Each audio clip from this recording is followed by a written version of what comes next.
Il est même possible que 20 à 30 cas par an chutent dans ces puits.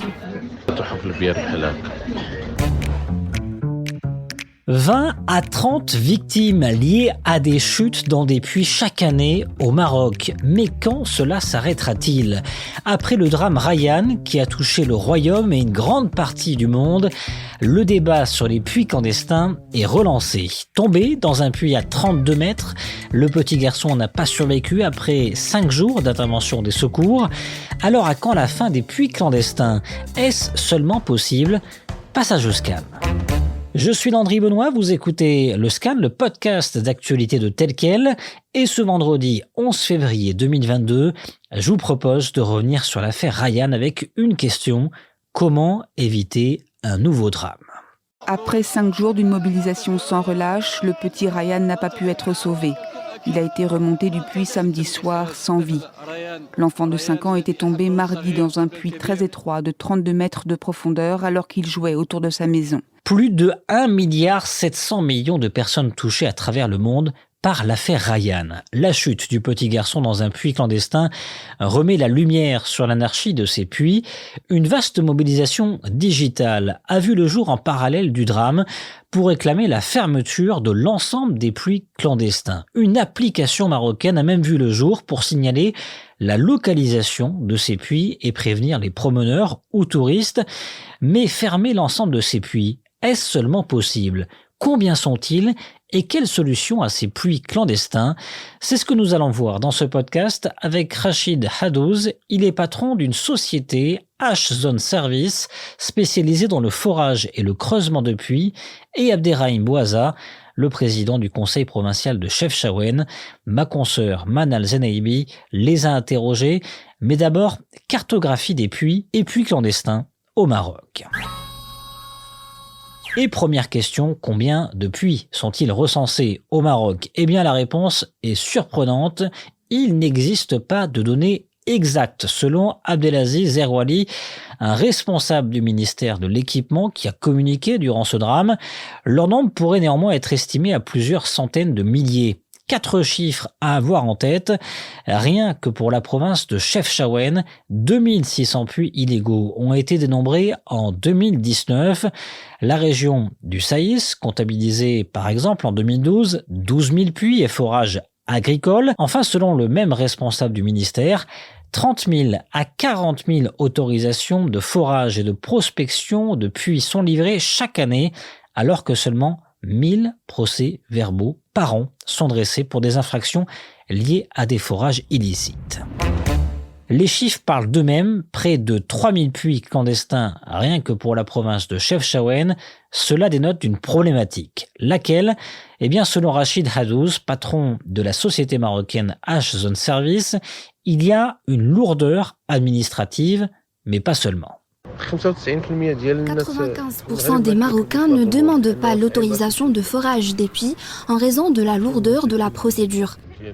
Il existe aussi un problème d'attribution de terres agricoles, des pratiques de succession ou bien d'accords de tous les héritiers. Ces exigences ne sont pas du tout du goût de certaines personnes qui endurent les caprices de la procédure, bien que d'autres n'ont même pas les moyens pour supporter les coûts de réalisation d'un forage. Une lourdeur et des problèmes administratifs partagés également par Abderrahim Bouaza, président du conseil provincial de Chefchaouen. Le problème principal réside dans le gel de l'octroi des autorisations de forage pour les bassins hydrauliques du Sbou et du Loukous. Pour le cas du bassin Loukous, l'autorisation n'est octroyée aux habitants que dans le siège du bassin à Fès. Pour le bassin du Sbou, il est fourni à Tétouan. Les paysans de Chefchaouen doivent se rendre aux agences de Fès ou de Tétouan rien que pour déposer leur demande.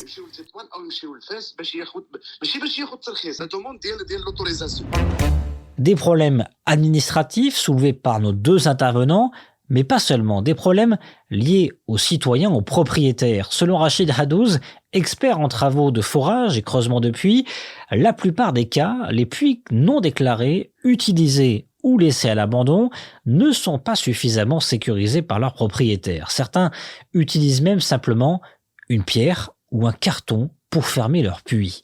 La responsabilité citoyenne, celle du propriétaire, est donc de mise, mais le contrôle, l'exemplarité administrative de l'État également. C'est ce que plaide Abderrahim Bouaza lorsqu'on lui demande quelle solution à la problématique des puits clandestins. Voici ce qu'il nous répond. La solution, c'est d'alléger la procédure d'obtention de ces autorisations d'exploitation. Il y a 3 ans, 2600 puits illégaux ont été dénombrés, rien que dans la province de Chefchaouen. Cela est sans doute dû à certaines pratiques illégales de responsables locaux qui octroient les autorisations arbitrairement aux paysans. Il est alors primordial de mettre les bouchées doubles pour que les Marocains profitent de l'eau pour un usage domestique, mais aussi pour l'irrigation et l'arrosage des cultures. Pour moi, relever la problématique et censurer les personnes qui régissent de leur propre autorité sont les décisions de premier ordre.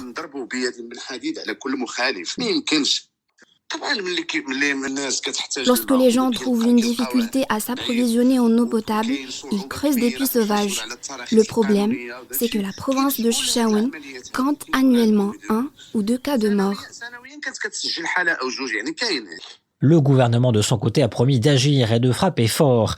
Le ministère de l'Équipement a annoncé immédiatement après ce drame avoir, je cite, donné des instructions strictes au directeur des agences des bassins hydrauliques pour qu'il réalise un recensement complet des puits abandonnés en coordination avec les autorités locales. Fin de citation. Mais ce n'est pas tout. Des actions sont prévues en parallèle. Des mises en demeure aux propriétaires de puits abandonnés seront attribués afin de fermer les puits en question ou les remettre en état.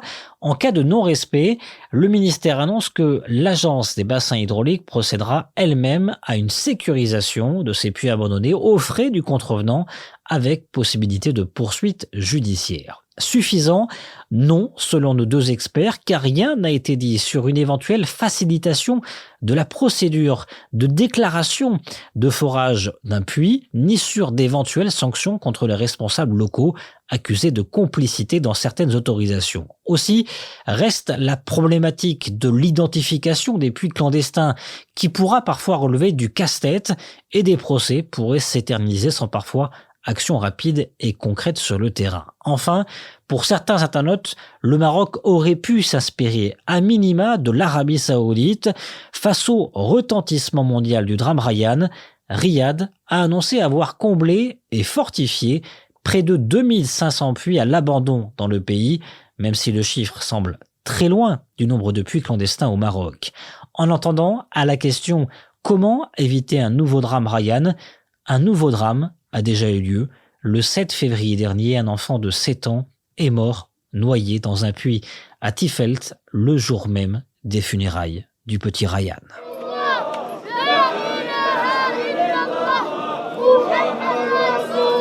Rayyan, comment éviter un nouveau drame? Pensez-vous que les autorités ont mis en place tous les moyens nécessaires pour pouvoir éviter un nouveau drame très prochainement? Faites-le nous savoir en partageant ce podcast Le Scan à travers les réseaux sociaux. Le Scan, le podcast d'actualité, c'est fini pour aujourd'hui. Réalisation Adam Al-Arshawi. N'hésitez pas à vous abonner sur le site telquel.ma et à nous retrouver chaque jour du lundi au vendredi sur toutes les applications de plateformes de podcast et de streaming.